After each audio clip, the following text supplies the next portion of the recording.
that you were lost and this is a clue. Love is forever, love is forever. To believe you gotta let go. Light as a feather, light as a feather.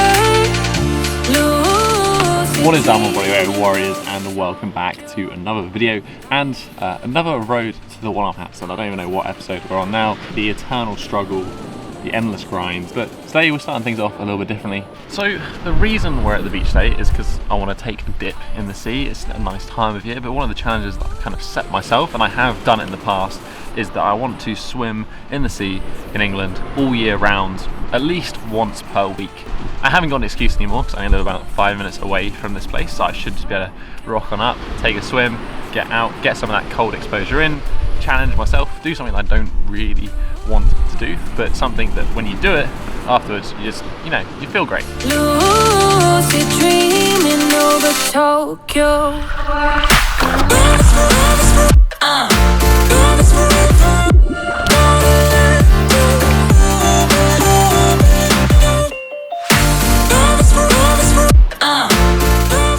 So if you feel like joining me, let me know in the comment section down below. But the point of today's video is not to talk about sea swimming, cold exposure.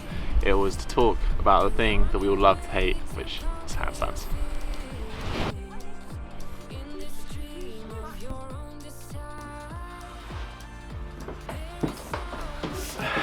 Right, so I'm just kind of catching up on where I left off last time, which is the reason I'm watching my own video. I don't just do this on the usual. Yes, the one-arm handstand. Where has it been since last time? This was 2 months ago, which has actually been quite a while since I last updated you, and things have changed quite a bit. The goal has always been during this series is to document the process, the journey, how long it actually takes to get the one-arm handstand, and in particular, we're looking for a 10-second hold. Ideally on both sides, but I'll take the good side to begin with. I actually did get that 10-second hold all of about 2 days ago, and it was literally out of the blue, the first hold of the day. I wasn't filming anything, I was just warming up. I had my metronome going, kicked up, took the hand off, 10 seconds, and it was on the dot, and I was like, but I haven't filmed it. And we all know that if you don't have a video of it, it never actually happened. So the journey continues, my friends. It doesn't really matter anyway, because getting a 10-second hold doesn't really count as getting the one-arm handstand. It needs to be repeatable, it needs to be consistent, and that's the hardest things with handstands. I think what I mentioned in this prior video was that the biggest change last time was that getting those odd glimpses of balance, those 3, 4, 5-second holds, that was gone from 1 in 100, 1 in 200 to about 1 in 20. Now I would say every session I at least get 2 to 4 holds where I balance around 3, 4, 5 seconds, even on bad days. If it's a really bad day, I might only get 1, but like every single session I'm at least getting 1 mini hold. But the one thing that I haven't really been getting is much time over that. I kind of get to like 5 or 6 seconds and then I start freaking out. I'm like, oh my god, I'm doing the one-arm handstand. And then my mind starts doing things and then I fall over.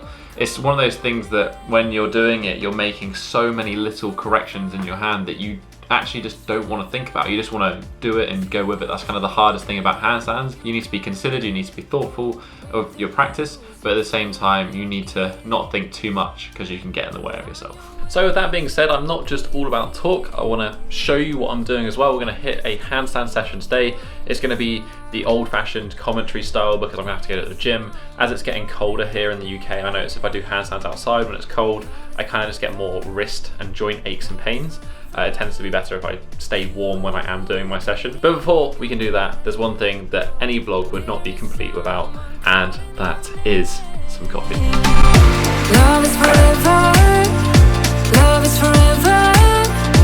To believe you gotta let go. Light as a feather, light as a feather. Lucid dreaming over Tokyo.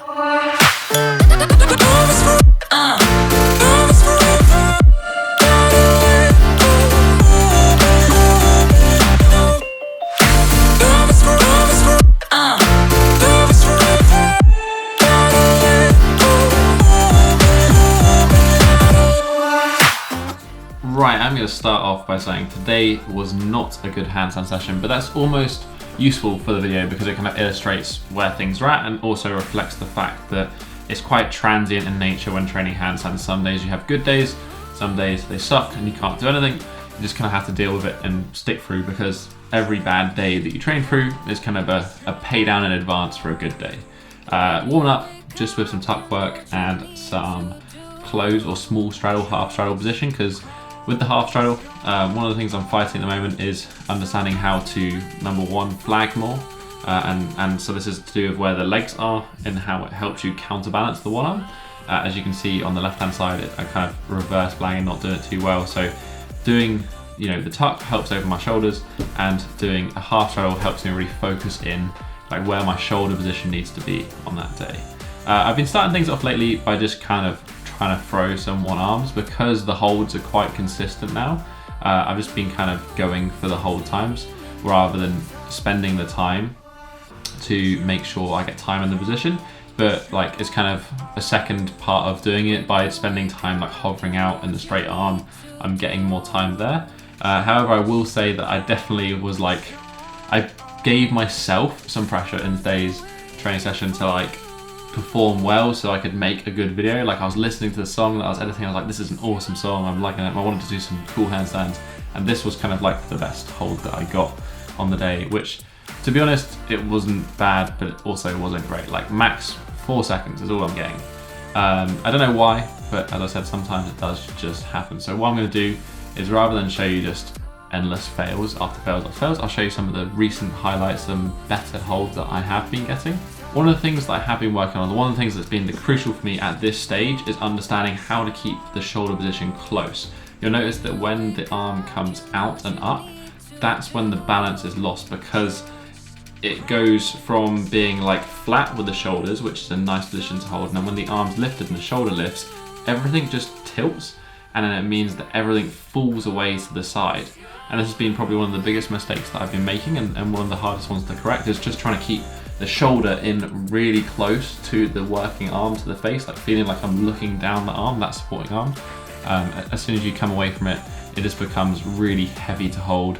You have to be really strong on the shoulder. So that's kind of been the biggest thing for me at the moment, making sure my flags are good and making sure my shoulder position is good. I mean, this is the basics really. I have also been playing with some different shapes as well. I've been playing with some single leg stuff, which is kind of working a little bit more flag. I've been playing with a little bit of diamond and a few other positions as well, just to kind of increase the vocabulary of the movement, which is such an Edo thing to say. But yeah, just to increase awareness. If you hold a handstand, you're aware of a handstand in a very small kind of dimension. As you start learning more shapes, how to move the legs, then your awareness slowly increases. That circle of awareness is improving. So even if you're on two arms, the same principle applies. Like if you can hold a 2-arm handstand, start doing some shapes, start doing straddle, do diamond, do what have you. It'll be super helpful. But yeah, basically a frustrating session. But as always, it is frustrating, but things are improving. The main factor here has just been time. Spending time in that position. This is kind of what I finished off my session with. I realized the mistake that I was making trying to get some good holds, so I spent just going back to some easier progressions, using just the fingertip support and making sure I got time on that one arm to make the most out of the session. But that's basically been it. Back to the vlog.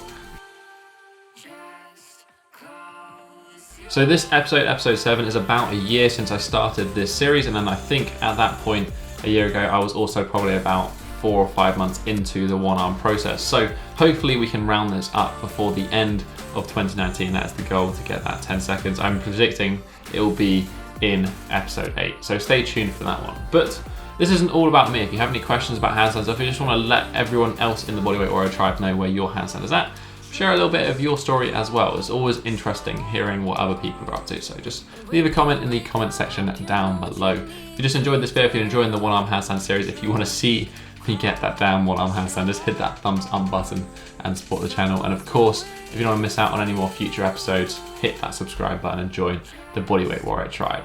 But that has been it for this week, guys. I'll catch you in the next episode. Have a strong week, and peace. Oh